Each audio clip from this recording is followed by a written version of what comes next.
Buenas tardes, mi coronel, concejal, y mi agradecimiento en primer lugar, como siempre, a este Museo Histórico Militar, al cual me siento unido. Han sido 13 años de servicio en la Reserva Voluntaria y ahora que por edad ya no pertenezco a la Reserva Voluntaria, sino a la Reserva de la Reserva, es decir, a la Reserva Honorífica, pues para mí estar aquí, estar en mi museo, estar en este emblemático edificio del Parque de Artillería y supone pues una gran alegría y también, y por eso hoy especialmente estoy muy contento porque voy a hablar de un personaje que para mí en lo personal, y esto lo quisiera resaltar, pues en un momento determinado de mi vida pues significó mi vuelta a la historia. Hoy yo no estaría aquí si no es por Rafael Martínez Illescas, que en el centenario, en el año 1998, pues llegó a mí de una manera accidental y supuso mi vuelta a la historia. Con lo cual, mi agradecimiento al personaje es total y absoluto, más allá de su propia biografía y de lo que vamos a comentar esta noche, por lo que significó para mí personalmente. Bueno, vamos a hablar de Rafael Martínez Illescas, honor, guerra y olvido. Y para comenzar, me van a permitir que esta intervención les pida algo muy sencillo y al mismo tiempo muy difícil, que es que durante los próximos minutos vamos a olvidarnos el presente, que se desprendan en la medida de lo posible de nuestras certezas actuales, de nuestra comodidad intelectual y de la distancia con la que solemos juzgar el pasado, porque la historia que hoy nos convoca no puede entenderse desde el siglo XXI sin hacer antes este esfuerzo. La historia de Rafael Martínez Illescas no es únicamente un episodio militar del llamado desastre del 98, no es una anécdota heroica ni un relato romántico de sable y caballo, es sobre todo una historia moral, una historia que habla del deber, de la responsabilidad, del sacrificio y también del abandono, del silencio y del olvido. Rafael Martínez Illescas tiene origen, porque nadie muere como héroe por casualidad, nadie llega a un gesto extremo sin una vida previa que lo explique. Rafael Martínez Illescas no surge de la nada ni aparece de improviso en los campos de Puerto Rico en el año 1898 como un personaje aislado. Es el resultado de una familia, de una ciudad, de una educación y de una trayectoria profesional marcada por el deber, la constancia y una idea muy clara del honor. Esa palabra la vamos a ir repitiendo esta noche muchas veces, aunque hoy día esa palabra tampoco tenga el mismo significado que tuvo en la época que vamos a tratar. Martínez Illescas nace en Cartagena en el año 1854, en el seno de una familia profundamente vinculada al mundo militar y muy especialmente al Arsenal de Cartagena. Y este dato, créanme, que podría parecer anecdótico, pero es en realidad fundamental para comprender a Martínez Illescas, porque el Arsenal no era únicamente un espacio físico, era un ecosistema moral, una ciudad dentro de la ciudad, un lugar donde el servicio al Estado no se discutía y siempre se asumía. Su padre, oficial de la Armada, representa este modelo de militar decimonónico que entiende el uniforme como una forma de vida, no como una carrera de ascensos rápidos ni de ambiciones personales. Su madre, de familia cartagenera, transmite ese orgullo silencioso, contenido, muy propio de la Cartagena del siglo XIX, donde el mérito se demostraba con hechos y no con palabras. Rafael crece, por tanto, rodeado de conversaciones sobre barcos, campañas, destinos lejanos, disciplina, sacrificios, lealtad, pero también rodeado de una realidad muy concreta, ¿no? La fragilidad del militar profesional, los sueldos escasos, las largas ausencias y la conciencia permanente de que servir a España no garantizaba ni bienestar ni reconocimiento. Este es el padre de Rafael Martínez Illescas, que llegó a un alto grado dentro de la Armada. Su tío, también hermano de su padre, llegó a ser contraalmirante, muy vinculado a Cartagena en distintas épocas. Y, bueno, ese es en el ambiente en el que se va a generar toda la vida de Martínez Illescas. Su hermano Ángel, también alférez de navío. No hay constancia de una infancia especialmente épica ni de episodios novelescos, y esto de nuevo es revelador. Martínez Illescas no fue un aventurero romántico, fue desde joven un hombre serio, reflexivo, consciente de sus obligaciones. Su vocación militar no nace del impulso, sino de una continuidad natural de su entorno familiar y social. Desde un primer momento, la milicia iba a ser su destino. Ingresa en el ejército siendo todavía muy joven. Ahí en esta foto lo vemos en compañía de su madre y sus dos hermanos. Hay que decirlo, aunque sea una anécdota, su hermano Ángel, que ahí va con uniforme de la Armada, también falleció en Cuba, en La Habana, y parece ser, lo tengo que contrastar, el hermano más pequeño también murió en un hecho bélico, con lo cual, si fuéramos norteamericanos, pues habría que salvar al soldado Ryan, pero en este caso eran Martínez Illescas. Ingresa, como digo, en el ejército siendo todavía muy joven. Su formación se ajusta al modelo clásico de la época: instrucción rigurosa, aprendizaje técnico, disciplina férrea, y destaca muy pronto por su capacidad organizativa y por un rasgo que aparecerá constantemente a lo largo de su vida: su preocupación por la tropa, por los hombres que estaban a su cargo. No es un oficial distante, no es un déspota de cuartel y tampoco es un burócrata de uniforme. Cadete, como he dicho, a los 17 años interviene en las guerras carlistas, a los 24 años ya era capitán, se casa en primeras nupcias con María Sanz y Díaz de Calahorra, a los 3 años fallece su mujer, dejándole un hijo. A los 31 años se vuelve a casar con Eugenia Bugallo e Iroa, que era coruñesa, y en 1886 lo van a destinar a Puerto Rico y durante 7 años se asienta en aquella isla donde nacen otros 3 hijos, en la ciudad de Ponce, y esto es lo que le va a marcar definitivamente.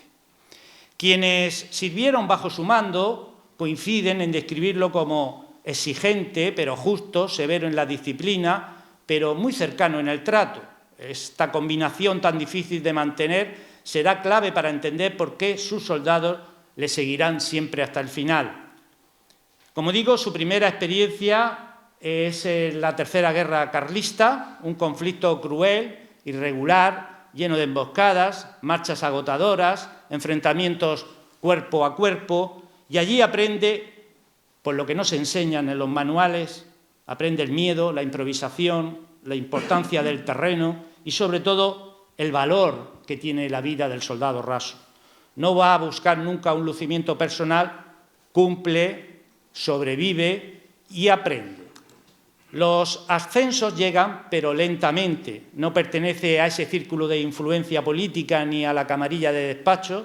Su carrera es la del típico oficial honrado del siglo XIX, mérito reconocido a cuentagotas, pero sin atajos. y oportunidades todas, porque durante el siglo XIX esta España nuestra era una España en guerra casi permanente, guerras civiles sobre todo. A lo largo de los años sirve en distintos destinos peninsulares de ultramar, conoce la rutina del cuartel, la monotonía administrativa, esas largas esperas y, como tantos otros militares de su generación, acepta un destino en las Antillas, en concreto en Puerto Rico. Y, como he dicho anteriormente, ese traslado marcará su vida entera de manera definitiva. Es en Puerto Rico en donde no va a actuar como un simple funcionario colonial ajeno al entorno, porque se va a involucrar directamente en la vida de aquella isla. Aprende el territorio, respeta la población local, comprende sus particularidades sociales y culturales y, sobre todo, forma allí su familia, porque allí es donde nacerán sus otros 3 hijos. Construye un hogar. Puerto Rico deja de ser para él un simple destino militar y se convierte en su espacio vital, un lugar en el que se siente ligado emocionalmente. Habría que entender que en ese momento Puerto Rico no es una colonia, es una provincia más de España, con su representación en el Congreso. Estar en Puerto Rico era como estar en Huelva o estar en Coruña.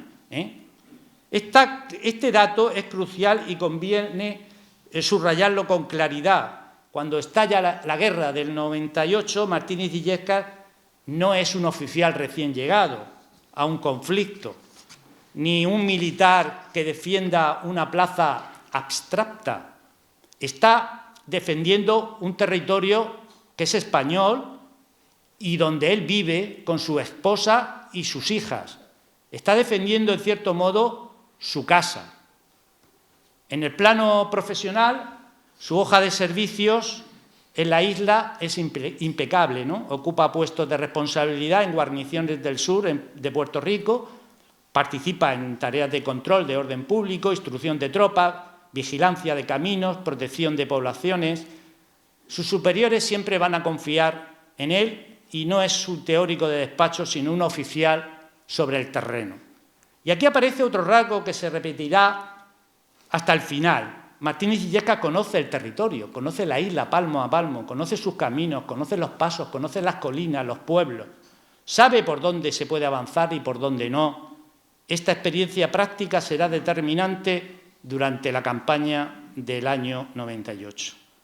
A finales del siglo XIX, el ejército español atraviesa una profunda crisis estructural, falta de medios, de planificación, de coordinación política, pero todavía cuenta con hombres como Martínez Illescas, que son profesionales, discretos, conscientes de sus limitaciones, pero muy comprometidos con su deber. Honor, deber, son palabras que él tiene dentro de sí desde el momento en que nace.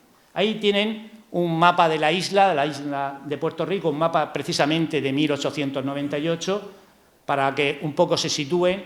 Esta parte de arriba es donde está la capital, San Juan, que era el núcleo más importante de la isla, y Martínez Illescas va a estar residiendo en la ciudad de Ponce, que es esta que está aquí, al sur, una ciudad importante, la más importante del sur, porque la isla se puede decir que está dividida en 2 partes, separada en la parte central por una inmensa cordillera de montañas, y la única carretera que realmente llevaba a la capital nacía desde Ponce hasta San Juan. Aquí es donde residía él cuando se produce el desembarco norteamericano que veremos a continuación.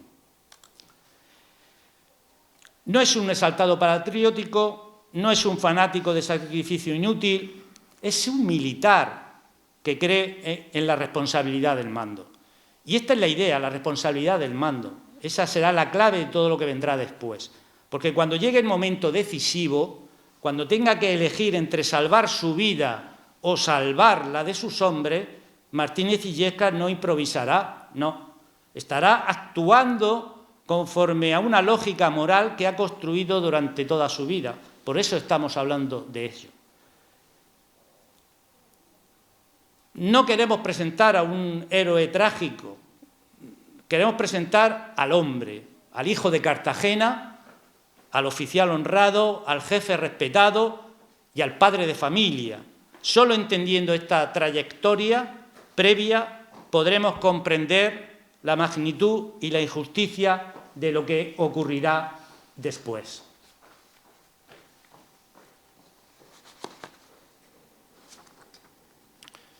Para comprender lo que ocurrió en Puerto Rico en el año 1898, dejamos un poco al lado ya lo que es el personaje para ver cuál es el contexto en el que nos estamos moviendo y sobre todo para comprender por qué la muerte de Rafael Martínez Illescas adquiere esa dimensión tan profundamente trágica, es imprescindible detenernos unos minutos en el contexto general de la guerra hispanoamericana y en la situación concreta de la isla en aquellos meses, de la isla de Puerto Rico. Siempre que hablamos de la guerra del 98, hablamos de Cuba, hablamos de Filipinas y parece que Puerto Rico estaba ahí de invitada y es algo que siempre me ha llamado la atención. Y hay que reconocer que Puerto Rico ni era Cuba ni era Filipinas. En Cuba y Filipinas, España había tenido desde antiguo muchos problemas con elementos independentistas que querían la independencia de la metrópoli. Pero en Puerto Rico no se daba esas circunstancias. Puerto Rico gozaba en el año 1898 de una autonomía que casi plenamente a los puertorriqueños se encontraban bastante a gusto y allí no había habido movimientos independentistas como los había ocurrido en los otros dos lugares. Cuando Estados Unidos declara la guerra a España en abril de 1898, el resultado final está prácticamente decidido antes de que se dispare el primer tiro. Paralelismo con la actualidad, los que queramos. España llega a ese conflicto agotada políticamente, económicamente y militarmente. Arrastra décadas de inestabilidad interna, un sistema político casi en crisis constante y una marina obsoleta y un ejército disperso, mal dotado y en muchos casos, hay que decirlo, abandonado a su suerte. Frente a ello, Estados Unidos representa ya una potencia industrial, militar, emergente, con una marina moderna, una logística eficaz y una clara voluntad expansionista. El conflicto no es solo una guerra por Cuba y Puerto Rico o Filipinas, es el salto definitivo de Estados Unidos a ese escenario mundial y particularmente importante para ellos. Y conviene decirlo con claridad, aunque incomode. En 1898 lo que ocurre entre España y Estados Unidos no es un accidente histórico, es el resultado de una estrategia largamente preparada por los propios americanos para quedarse con los restos del Imperio español. Puerto Rico, sin embargo, ocupa un lugar secundario en los planes iniciales, porque la atención internacional siempre la va a centrar sobre todo la isla de Cuba, donde el conflicto llevaba ya varios años larvándose. Puerto Rico aparece casi como una pieza complementaria, ¿no? Una operación que debía resolverse con rapidez y sin grandes complicaciones, una invasión sin ningún tipo de resistencia. Desde el punto de vista español, Puerto Rico tampoco era prioritaria. Se consideraba una isla relativamente tranquila, con menor conflictividad interna y con una población que, en líneas generales, mantiene una relación mucho más estable con la administración española que los otros dos territorios. Y aquí aparece la primera paradoja fundamental, ¿no? Es que mientras Cuba es vista como un territorio hostil, lleno de insurrección y guerra irregular, Puerto Rico es percibido como una posesión leal, casi segura, y esta percepción errónea en términos militares influirá de forma decisiva en la escasa preparación defensiva que tuvo la isla. Las guarniciones españolas de Puerto Rico son reducidas, mal armadas, dispersas. La mayoría de los soldados pertenecen a unidades de cazadores y batallones de infantería ligera, con escasa artillería, prácticamente nula, y sin posibilidad real de enfrentarse a cualquier ejército moderno que en campo abierto intentase la conquista del territorio. Los mandos españoles lo saben, los oficiales sobre el terreno lo saben y Martínez Illescas lo sabe. Pero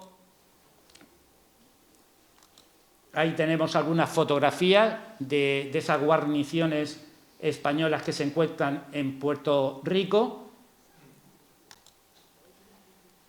Pero la lógica del honor militar del siglo XIX no permitía retiradas preventivas ni abandonos estratégicos sin combatir. Se espera, como tantas veces en la historia española, resistir con dignidad, aun sabiendo que la derrota es inevitable. Hemos tenido muchos episodios a lo largo de nuestra historia militar en los que hemos visto esto mismo, ¿no? El desembarco norteamericano en Puerto Rico se va a producir el 25 de julio, bueno, estos son fotografías de 1898 de soldados españoles del ejército que se encontraba en aquel territorio. En alguna de estas fotos la inteligencia artificial nos ayuda a ver ciertos movimientos. Otra imagen de soldados españoles en Puerto Rico. Nada más que el aspecto nos identifica realmente cómo se encontraba este ejército.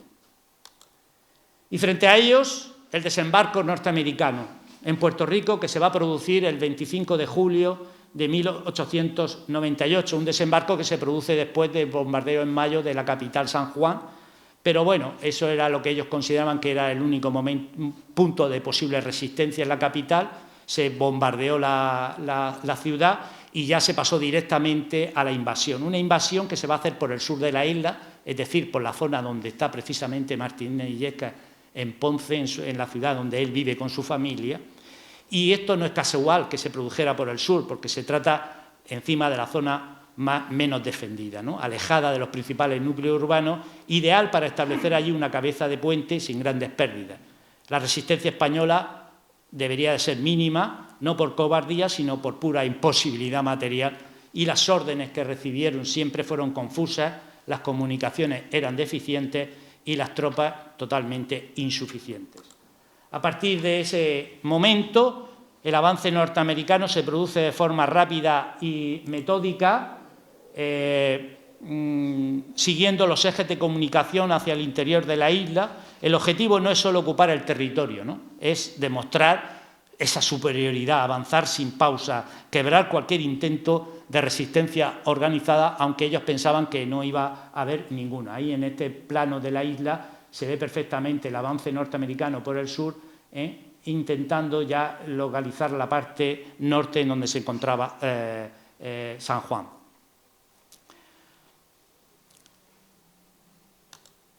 Estas son imágenes desgrabados de la época en donde se ve perfectamente el desembarco en la zona de Guanica, en la zona del propio ciudad de donde vivía Martínez Illescas, en Ponce. No es el desembarco de Normandía, es un desembarco sin prácticamente resistencia. Al mando de ese contingente, se calcula que desembarcaron en Guanica unos 10.000 hombres y en Ponce otros 3.500, con lo cual la superioridad era aplastante con cualquier tipo de guarnición que hubiese en Puerto Rico. Al mando de este operativo estaba el general Wilson, que ahora veremos que tiene bastante protagonismo en la vida de Martínez Illescas. Eran varios regimientos, quizás el más importante, el 16º regimiento de Pensilvania. A partir de ese momento, el avance norteamericano va a ser rápido, como he dicho, demostrando superioridad, y en este contexto los enfrentamientos que se producen no son grandes batallas al estilo clásico, era imposible, sino lo que van a ver son choques aislados, escaramuzas, combates breves, violentos, donde pequeñas unidades españolas intentan frenar, aunque sea simbólicamente, el avance enemigo. Aquí vemos las tropas norteamericanas entrando precisamente en la ciudad de Ponce, donde vivía Martínez Illescas, sin ningún tipo de resistencia, un desfile militar. Bueno, estos son distintas operaciones en los distintos frentes que tuvo esa guerra. Y Como he dicho, el enfrentamiento se va a reducir a choques aislados, y ahí es donde verdaderamente aparece cada vez más claridad la figura de Martínez Illescas, como lo vamos a ver a continuación. Él está al mando del batallón de cazadores de la Patria número 25, esa es la bandera del batallón, y el oficial que hay junto a la bandera no es Martínez Illescas, es su mando directo, el coronel San Martín, que era el que realmente estaba a la cabeza de la guarnición española en la ciudad de Ponce. Lo que ocurrió es que este oficial, en un momento determinado, marchó a recibir órdenes directas desde la capital de San Juan y ya no regresó, con lo cual el mando absoluto del batallón quedó en manos de nuestro comandante Rafael Martínez Illescas. Hemos intentado investigar las razones y los motivos por el cual San Martín abandonó su puesto. Al final de la guerra se le hizo un juicio, salió absuelto, pero de todas maneras no queda bien claro por qué San Martín fue a San Juan y dejó al mando a Martínez Illescas. Como digo, las órdenes que recibieron en un principio eran claras y al mismo tiempo desesperadas: vigilar, hostigar, retrasar el avance norteamericano en la medida de lo posible. Se espera cumplir. La orden del general Macías es escueta: cumplid con vuestro deber. Yo me imagino, por eso me imagino a San Martín, que fue a preguntar cuál era el deber, o el planteamiento que haría Martínez Illescas pensando cuál es mi deber, porque la orden que recibieron fue cumplir con vuestro deber. ¿Y qué hay más allá del deber? Eso es lo que realmente se plantearía muchas veces Martínez Illescas. Los documentos de la época, incluidos los informes norteamericanos, que es donde más información he obtenido, coinciden en señalar que la resistencia española en Puerto Rico, en principio, fue mucho más firme de lo que inicialmente se esperaba, pero es que los norteamericanos no esperaban nada, o sea, ninguna resistencia. Por lo tanto, cuando se encontraron algunas de estas escaramuzas, pues se sorprendieron incluso de que hubiesen tropas en la isla.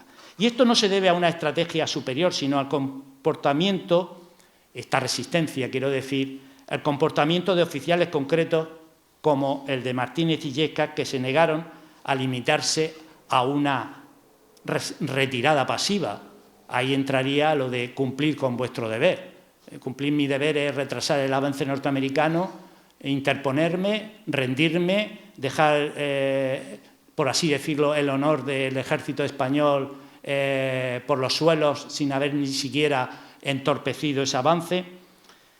En varios puntos del sur de la isla se producen enfrentamientos entre las tropas españolas, pese a esa inferioridad.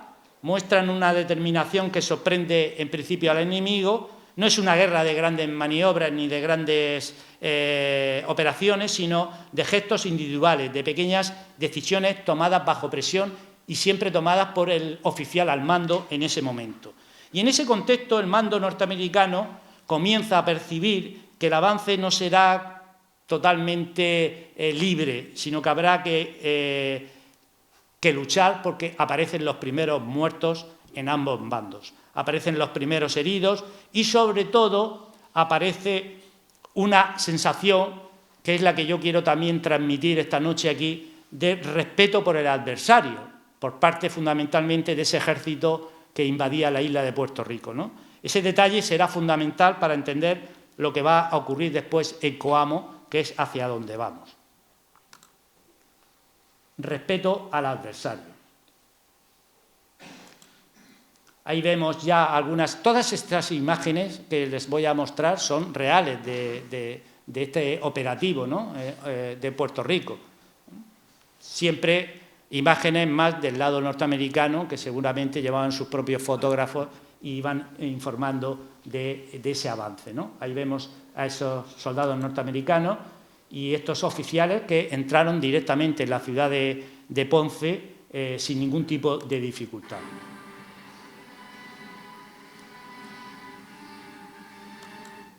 Bien, y vamos a hablar un poco de la población civil.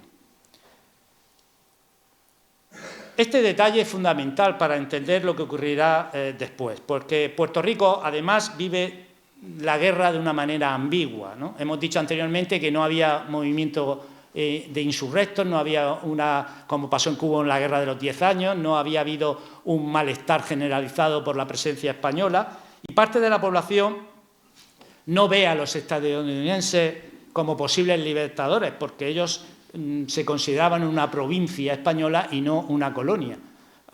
Ya saben que Cuba se independizó, Filipinas se independizó, pero Puerto Rico todavía no se ha independizado. Pasó de provincia española a colonia norteamericana, o hoy día lo que es un Estado asociado, ¿no?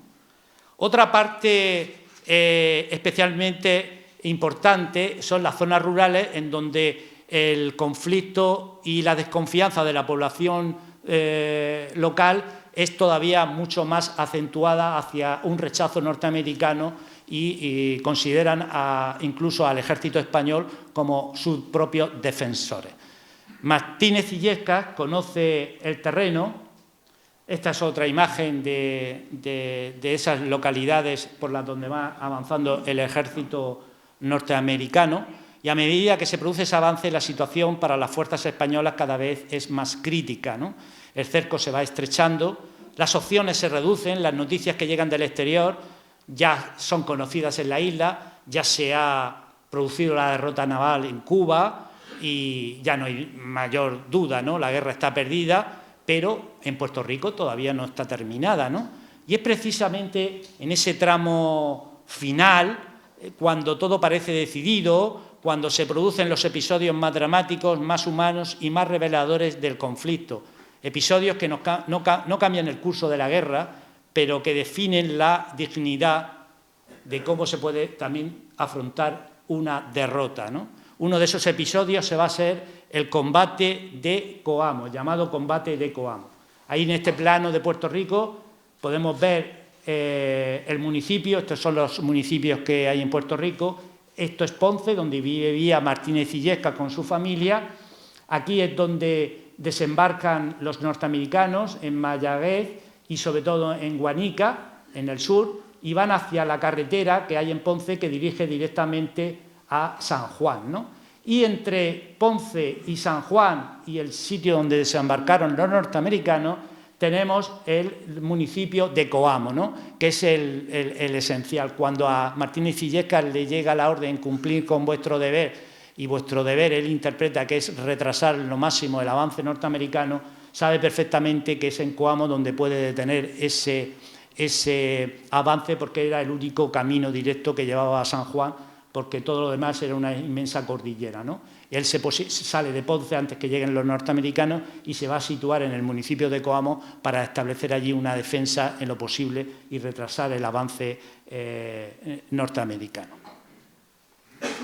Y llegamos al combate, al tramo final. Coamo, hay que decir que no fue una batalla decisiva, ni aparece en los grandes manuales de historia militar. La batalla duró 1 hora y media, o sea que tampoco tuvo mayor trascendencia, ¿no? Ni cambió el resultado de la guerra. Pero Coamo fue algo mucho más importante. Fue el lugar donde el honor militar español se quedó sin respaldo político, sin estrategia y sin futuro, y sostenido solamente por la voluntad de unos pocos hombres. Y al mando de esos pocos hombres encontramos a nuestro querido cartagenero, ¿no? Coamo era y es una pequeña población del interior de Puerto Rico, ese es el actual Coamo, situada en una posición estratégica clave, controlaba el paso natural entre la costa sur y el interior montañoso de la isla, ahí se puede ver perfectamente toda esa cadena montañosa, ¿no? Para los norteamericanos, tomar Coamo significaba abrir definitivamente el camino hacia el centro y consolidar el dominio de toda la isla. Para los españoles, bueno, vamos a ver aquí otras imágenes del actual Coamo, este es el ayuntamiento. Aquí es donde desayunó ese día Rafael Martínez Illescas en compañía de Santiago, el alcalde, y enfrente estaba la iglesia en donde estaban sus tropas, ¿no? Y todavía se conserva tal y como fue la época de... Esta es la iglesia de Coamo. Bien.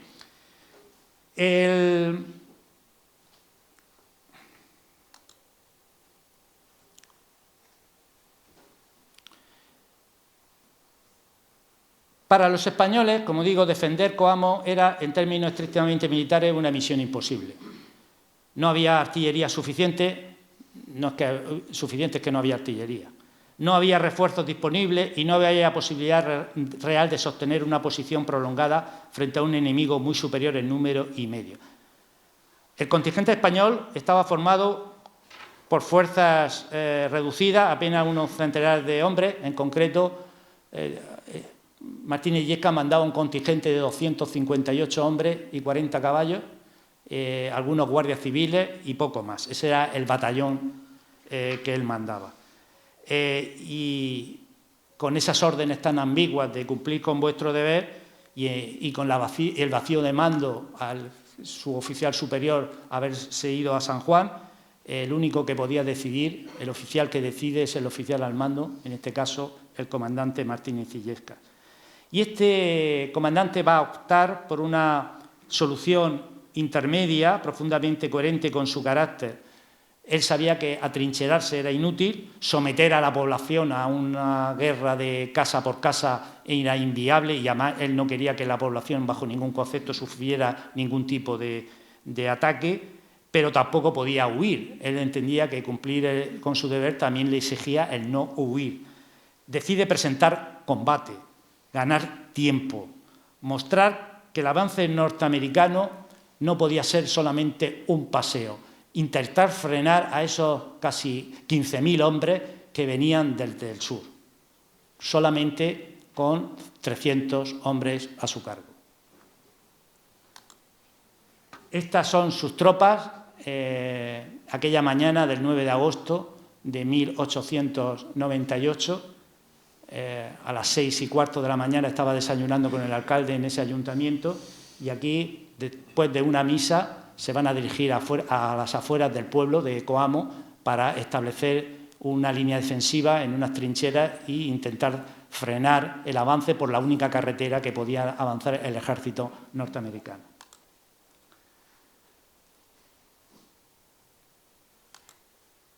Esta es la despedida de las tropas españolas. Bien, hemos dicho de órdenes ambiguas. El oficial decide y la decisión de Martínez Illescas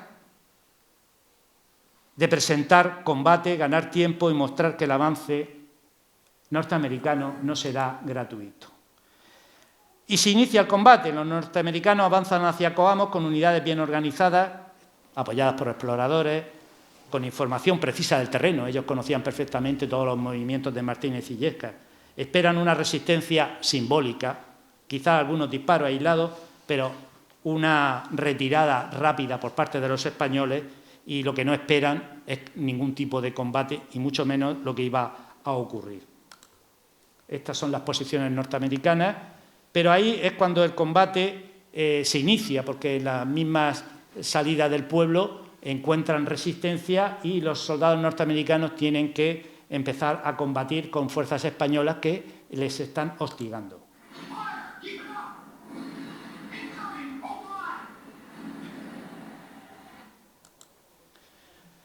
Toman posiciones en las alturas de las colinas que rodean a los españoles y ahí establecen artillería, y los españoles, al mando de Martínez Illescas, son sometidos a un fuego incesante de artillería.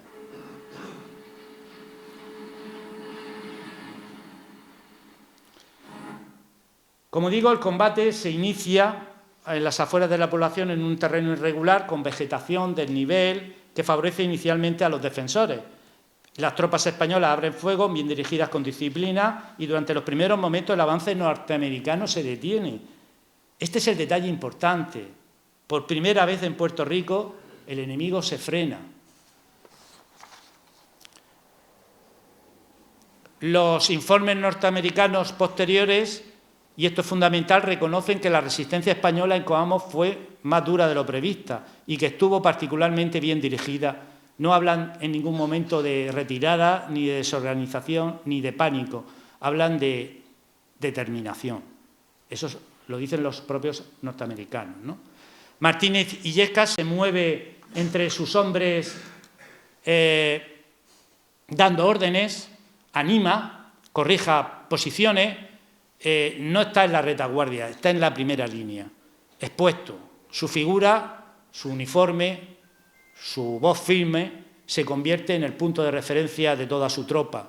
Y aquí empieza a dibujarse el drama, porque a medida que pasan los minutos, la superioridad norteamericana se impone, no podía ser de otra forma. Los españoles empiezan a quedarse sin munición, las bajas aumentan, la posibilidad de mantener la posición es totalmente imposible. Y es entonces cuando se produce el momento decisivo. Martínez Illescas comprende que el combate tal como está planteado no puede ganarse. Ya lo han frenado, pero no pueden resistir más tiempo. Pero también entiende que una retirada en ese punto, bajo esa presión directa del fuego enemigo, se puede convertir en una desbandada y en una masacre de consecuencias aún peores. Por lo tanto, toma una decisión extrema y ordena, aparte de sus hombres, él manda el batallón. En ese batallón hay 2 compañías al mando de 2 capitanes, el capitán Frutos López y el capitán Ita, y manda parte de esos contingentes a que se dispersasen y se retirasen, y él mismo, acompañado por un pequeño grupo, se queda para cubrir esa retirada. No es una acción improvisada ni impulsiva, es una decisión consciente, casi ritual. En nuestro ejército la hemos tenido antes y la hemos visto después, ¿no? Siempre el sacrificio de unos pocos para salvar a sus compañeros, para que puedan salvar su vida en esa retirada. Esa es parte del plano de las operaciones donde se encontraban los soldados norteamericanos en la salida del pueblo, hacia esa carretera en donde está el puente que van a intentar destruir para frenar el avance norteamericano. Ese es el puente que había a la salida de Coamo, y esa curva fatídica en donde caería nuestro Rafael Martínez Illescas antes de llegar a ese puente. Porque este gesto de cubrir la retirada a costa de la propia vida es uno de los actos más antiguos y más respetados de la tradición militar. No tiene nada de locura, tiene todo de un sacrificio calculado y meditado. Y es en ese momento donde Martínez Illescas ya no está pensando, por supuesto, en la victoria, quizás no está pensando en su propia familia, está pensando en sus hombres y en cómo terminar dignamente una guerra indigna. No está pensando en él. El combate se intensifica, la distancia se acorta, los disparos son cada vez más cercanos, la confusión aumenta, y entonces cuando ocurre esa escena que marcará para siempre la memoria de este personaje cartagenero. Según coinciden varias fuentes, cuando la munición escasea y el cerco se cierra, Martínez Illescas va a desfundar su sable, no como un gesto teatral, sino como un último recurso. El sable no es un arma eficaz contra los disparos de un rifle, ¿no?, de un fusil moderno, pero es un símbolo poderoso. Avanza con su caballo visible, decidido, no huye, no se rinde. Sobre este camino, que es como está actualmente, avanzará Martínez Illescas. Sobre esta curva antes del puente, el enemigo está en las cunetas del camino, en esta posición. Ahí está él con unos pocos hombres y en compañía de su capitán Frutos López. Avanza a caballo, visible, decidido, no huye, no se rinde. Ese gesto, el de un oficial que carga sable en mano contra fuerzas muy superiores, produce un efecto inmediato incluso en los norteamericanos que genera asombro. Pero el asombro no le va a eximir de que le disparen.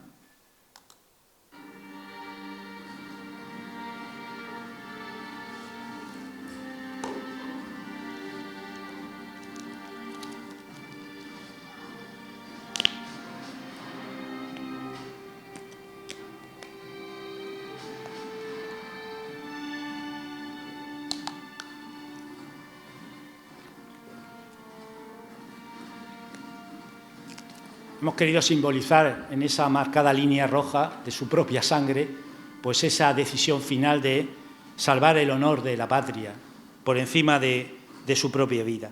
Este gesto, el de un oficial que carga sable en mano contra fuerzas muy superiores, produce ese efecto que hemos dicho, ¿no? Genera asombro, no es algo que podamos entender en una reacción habitual en la guerra moderna, pero en aquellos momentos sí. Y aquí llegamos a ese instante final. Martínez Illescas cae abatido. Las circunstancias exactas varían según la fuente, pero todas coinciden en lo esencial. Muere combatiendo, en primera línea, sin intentar salvarse.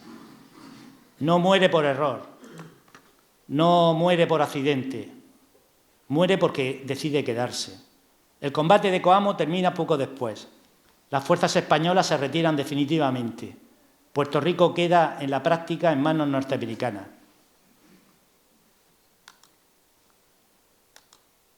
En esa curva.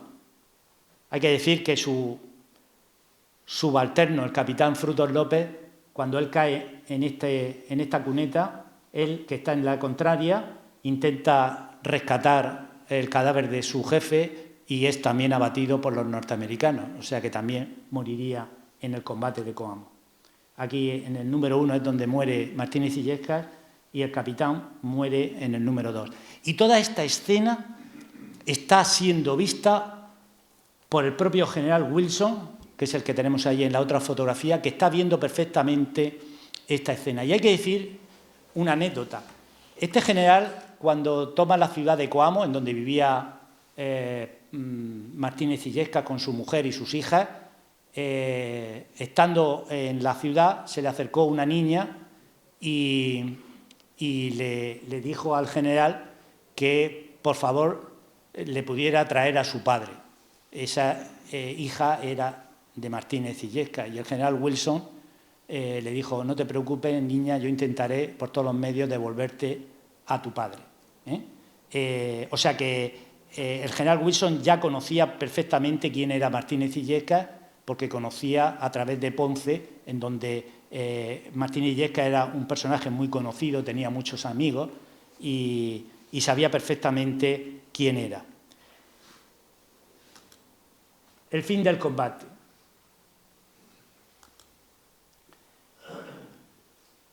El combate de Coamo termina, como digo, poco después. Los oficiales norteamericanos que presencian o conocen de primera mano el episodio no lo van a olvidar. Eso en una guerra moderna es totalmente imposible. En el siglo XIX todavía habían románticos, hasta incluso en la guerra, ¿no? En sus informes no hay duda de que se describe la acción no con burla ni desprecio, sino como un acto de valentía supremo, ¿no? Se habla del valor oficial español en su conducta, algo fuera de lo común. Todos los documentos que he podido examinar reflejan como un hecho legendario y heroico. Aquí nace esa paradoja que nos acompañará hasta el final de esta historia. El enemigo que reconoce el valor de Martínez Illescas antes incluso que su propio país, ¿no? Coamo no fue una victoria militar, pero fue una derrota moral para quienes esperaban una rendición sin dignidad. Hubo esa rendición y hubo esa dignidad, y la dignidad está en la propia muerte de Martínez Illescas y sobre todo en el punto de inflexión que convierte a nuestro protagonista en algo más que un oficial caído, lo convierte en un símbolo. Su cadáver sería recogido por el general Wilson, llevado a una casa de camineros, de peones camineros que había, y allí, junto con el cadáver del capitán Frutos López, pues será incluso velado y será el propio general quien disponga que su cadáver sea trasladado a la ciudad de Ponce para entregárselo a la viuda y, en este caso, a esas dos pequeñas hijas que a una de ellas le prometió devolverle su padre. Lo que no le dijo nunca era si con vida o muerto, ¿no? En este caso se lo devolvió fallecido. Ahí está el puente, ese decisivo puente que era el que quería Martínez Illescas que los americanos no atravesaran. Y aquí tenemos la foto de la llegada de esa comitiva programada por el general Wilson a Ponce para entregar el cadáver a su viuda y a sus hijas. En ese momento ya las tropas españolas se rinden definitivamente.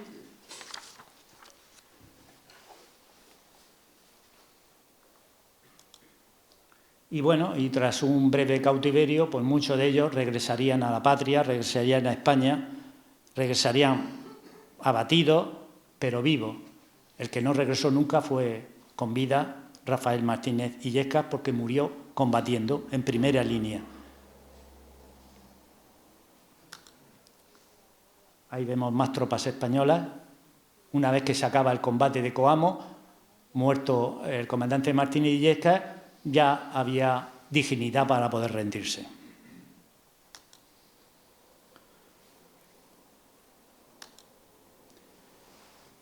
¿Heroísmo o locura?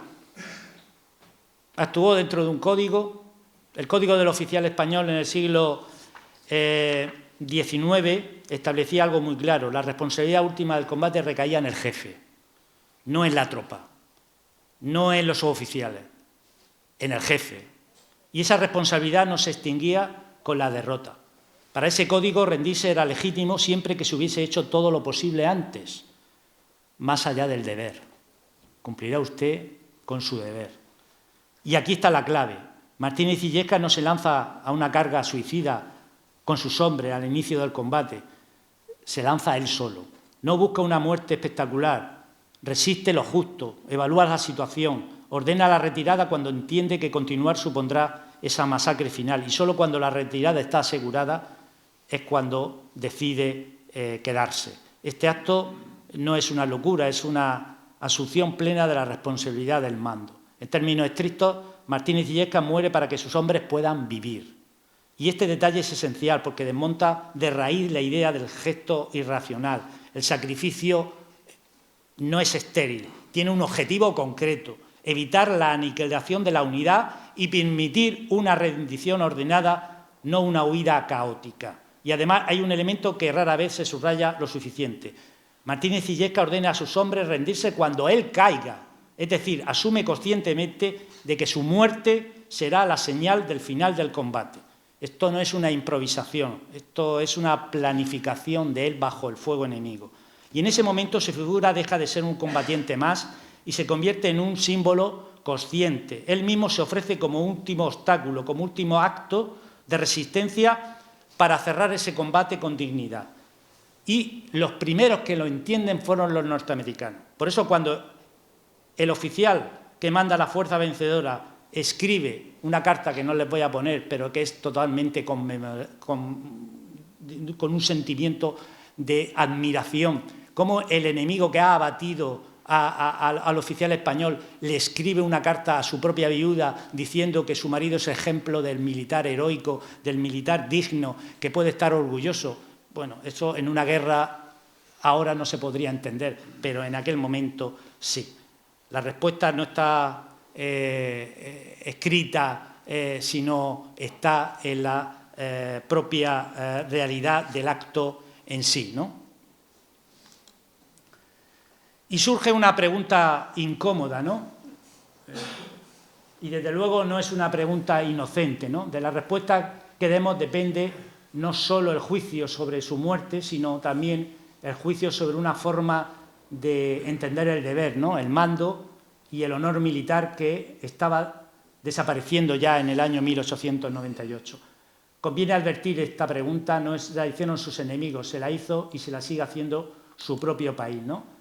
Los norteamericanos, para ellos, la conducta de Martínez Illescas fue inmediatamente reconocible, no dudaron. Había visto muchas muertes en combate, pero no todos eran iguales. Y la suya, para ellos, era extraordinaria. Honraron y la dejaron por escrito. En cambio, para España, el silencio fue casi inmediato. Nadie en sus hojas, yo he visto sus hojas de servicio, murió en acción. Punto. Ni una medalla, ni una condecoración, ni una mención. Nada. O sea, desde la Capitanía, desde el Estado Mayor de San Juan, se especifica que muere junto con el capitán Frutos y no dicen nada, nada más. Un héroe que no es reconocible en ese momento porque estaban obligados a aceptar otras cosas que eran más incómodas. Ahí tenemos la imagen de ese general Wilson cuando entrega el cadáver del padre a esas niñas, las hijas de Martínez Illescas.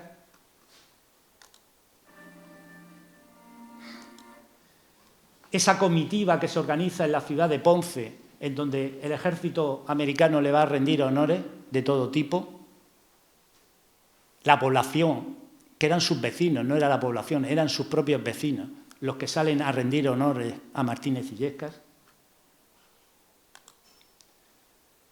Y la guerra, esas verdades incómodas que no hacen que se le reconozca el acto heroico a Martínez Illescas, están en que la guerra estaba perdida antes de empezar, que se enviaron hombres a morir sin medio, que algunos oficiales cumplieron hasta el final mientras otros desaparecieron discretamente y que el honor exigido a los soldados no siempre se corresponde con el honor de quienes los mandaban desde lejos, ¿no?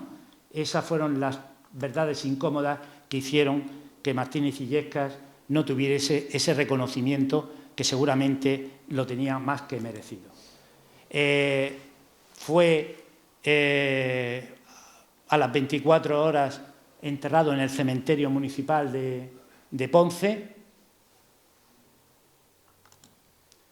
Allí en ese cementerio lo tenían como una de las personalidades más señaladas. Aquí lo tenemos, comandante Rafael Martínez Illescas. No sé cómo vamos de tiempo, ya nos hemos pasado, voy a intentar rematar el tema. Ahí tenemos la tumba del capitán Frutos López, murió frente a sus soldados del batallón 25 de cazadores de la Patria Española. Esa tumba sigue existiendo.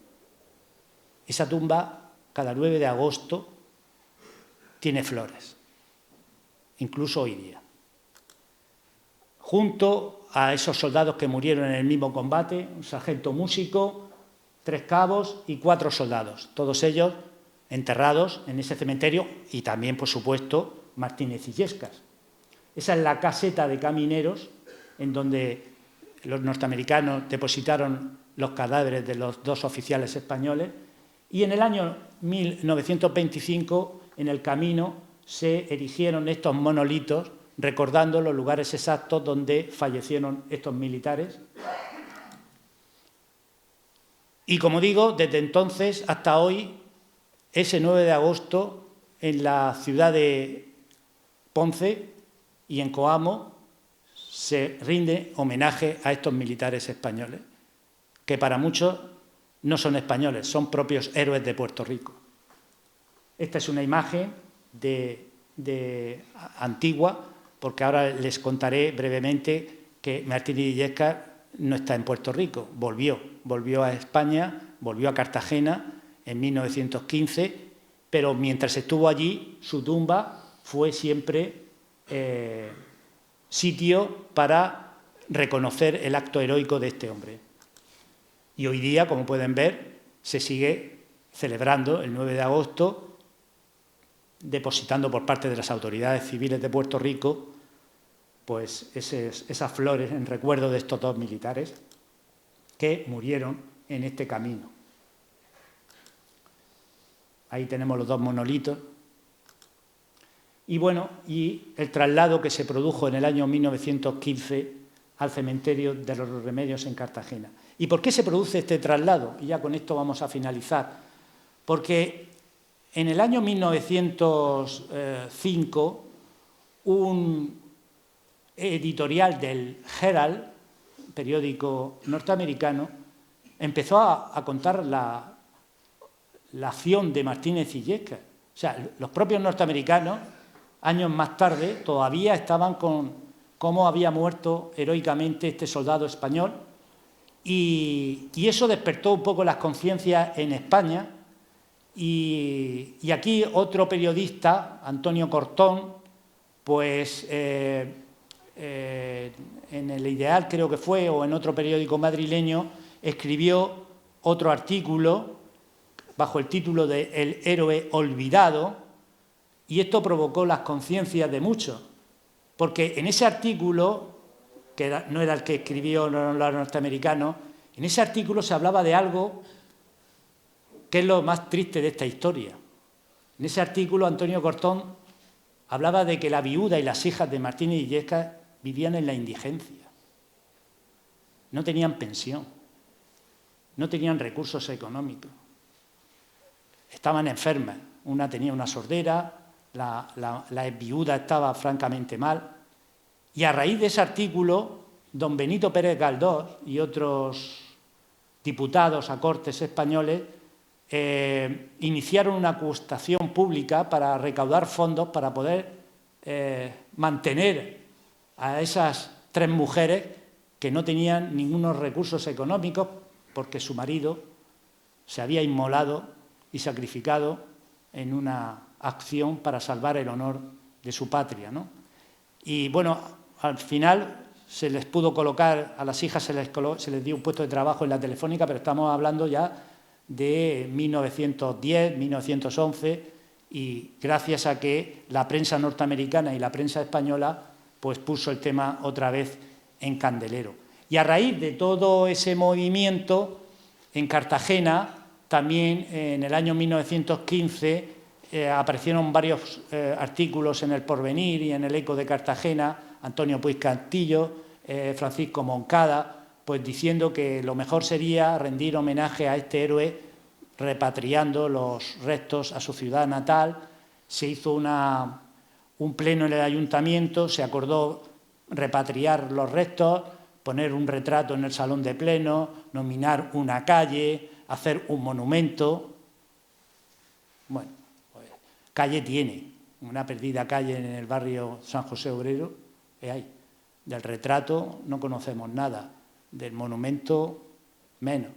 Y la repatriación de los restos sí se produjo en el año 1915, y ahí, ya con esto voy a acabar, hay que decir que Puerto Rico volvió a estar a la altura y España no estuvo a la altura, porque cuando se le solicita a Puerto Rico el traslado de los restos, pues allí se organizaron todo tipo de eventos, de desfiles, de conmemoraciones. La Casa de España de Puerto Rico se encargó de costear el traslado, de hacer un arcón de zinc y de plomo en condiciones para poder traer los restos.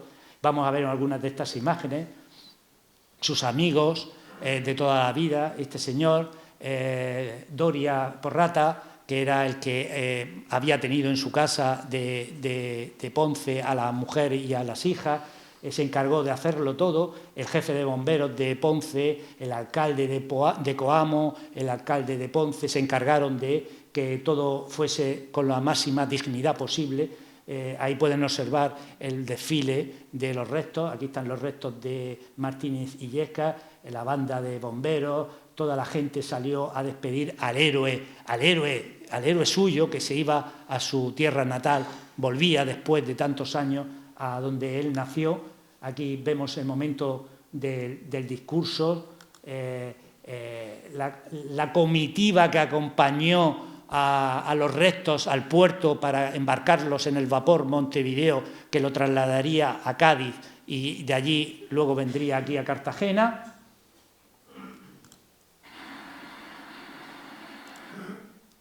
El embarque de los restos,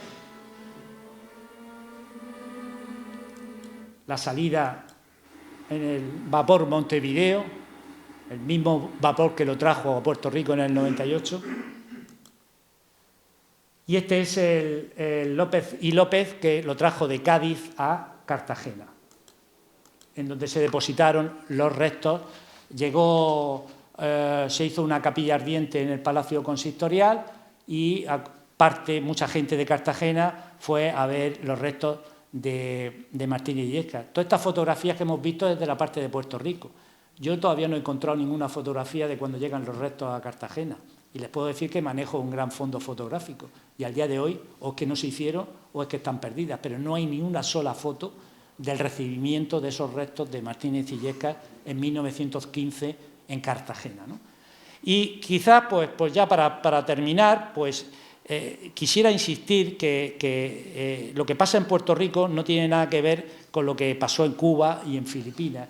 Y ese recuerdo, a lo mejor Martínez Illescas en vez de morir en Puerto Rico, muere en Cuba y sería uno más, no tendría ese significado ni esa importancia, ¿no?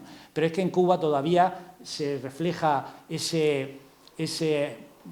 conciencia de que eran provincia española y ahora son colonia norteamericana, y que algunos ahora incluso tienen la idea de pedir el reingreso a la corona española. Hay un movimiento cada vez mayor en Puerto Rico que está pidiendo la reincorporación de Puerto Rico a la corona, ¿no? A lo mejor por intereses económicos o porque realmente los americanos tampoco lo han tratado en estos últimos siglos de manera muy adecuada, ¿no? Y por eso cuando un barco español navega y entra en el puerto de San Juan, siempre hay unas monjas que sacan la bandera española para dignificar y significar ese apego que todavía tienen a esa España, y por eso guardan todavía las banderas, la bandera española en el momento del 98 y esta otra bandera que es la bandera de la provincia de Puerto Rico, y todavía la conservan por si alguna vez se pueden convertir en otra autonomía de este país. Pero bueno, eso va a ser imposible, totalmente imposible, conociendo también a los norteamericanos. Nunca van a poder llegar a ese extremo y, bueno, y ese movimiento de reunificación con España, es hora de volver a casa, cada vez va teniendo más adeptos. Y finalmente, pues, el olvido, ¿no? El olvido que siempre llega, el olvido que llega con el paso del tiempo. Yo no sé cuántos de ustedes que están aquí conocían la historia, la existencia de Rafael Martínez Illescas. Él desde esa época del año 15 se encuentra en el cementerio de los Remedios, en el panteón militar. No está la tumba descuidada porque el ejército de tierra se encarga de mantenerla en condiciones, ¿no? Pero quizás el recuerdo de su acto heroico por salvar algo que era cumplir con vuestro deber esté y haya sido siempre más reconocido por parte norteamericana, por supuesto por parte de los propios puertorriqueños, a los que ellos consideran como algo suyo, y nosotros pues lo tenemos aquí un poco olvidado, como tantas otras cosas que olvidamos, y que, bueno, yo he intentado esta tarde ofrecerles porque tengo un compromiso personal con él, de intentar siempre, muchas veces, mi mujer y otros amigos dicen, siempre estás con Martínez Illescas, si parece que sea tu padre o que sea tu pariente. Pero bueno, para mí es un personaje que tiene mucho valor histórico y también valor sentimental. He intentado transmitir en la medida de mis posibilidades ese afecto a este cartagenero, a este militar y a este español. Muchísimas gracias por su atención.